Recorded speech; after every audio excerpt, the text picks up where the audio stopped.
ang pinaka-pinagkakatiwalaan. Polinya News Alert. Panig sa katotohanan, panig sa eskwela.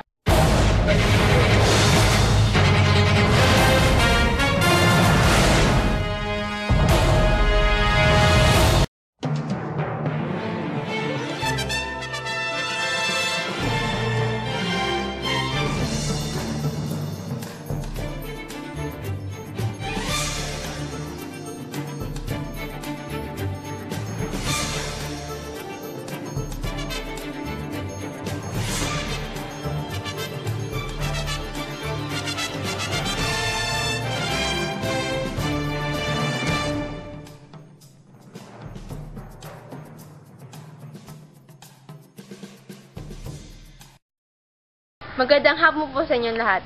Ito po si Marn Jimenez, nagpapatrol sa namang panig ng eskwela. Mga basketball players ay nag-ensayo para sa intraps. Magpapatrol, Ray Jurado. Ray? Ang mga basketball players dito sa St. Paul College of Ilocos ay nag-ensayo tuwing hapon, Lunes hanggang Biyernes para sa intrams sa katapusan ng Oktubre. Balik sa'yo, Marian.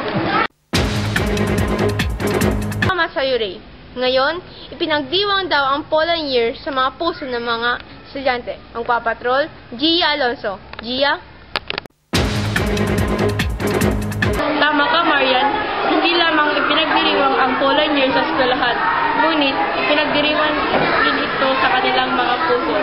Masayang-masaya ngayon ang mga estudyante dahil sa masaya nilang taon. At ito po si Gia Alonso. Back to you, Marian. Susunod, mga estudyante ay napagalitan sa kanilang principal sa pagbabalik ng Polinya News Alert.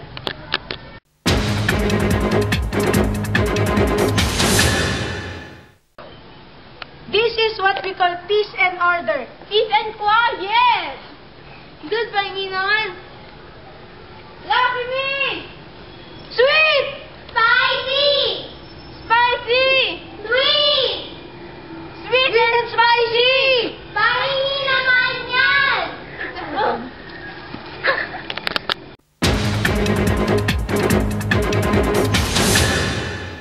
Ang itsura ng guro na bunyag, magpapatrol, Krisa Cadorna. Krisa?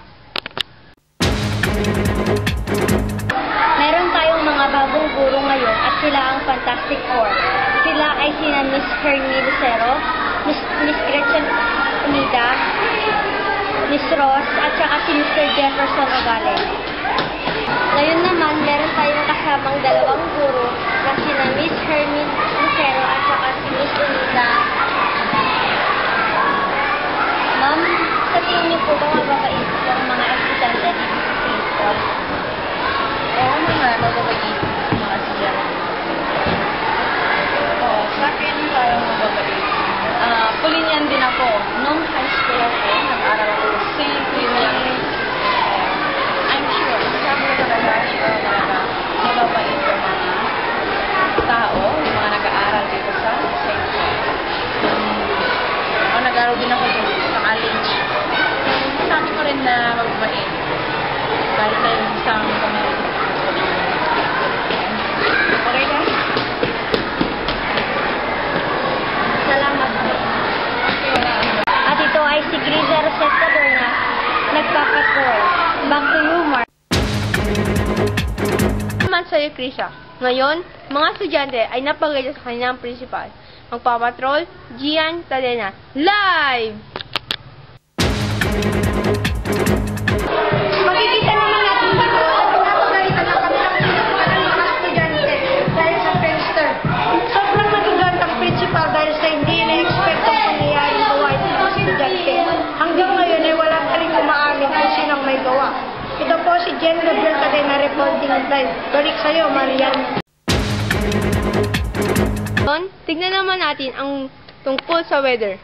Magpapatrol, Ate Maris. Ate Maris? Maganda naman po ang ating panahon ngayon.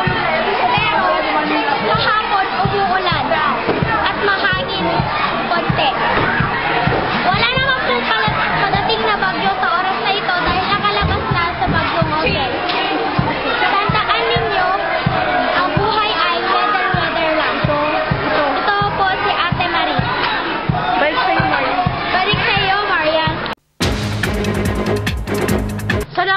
Careers. At ito po ang Polinian News Alert. Nagpapatrol sa limang panig ng eskwela.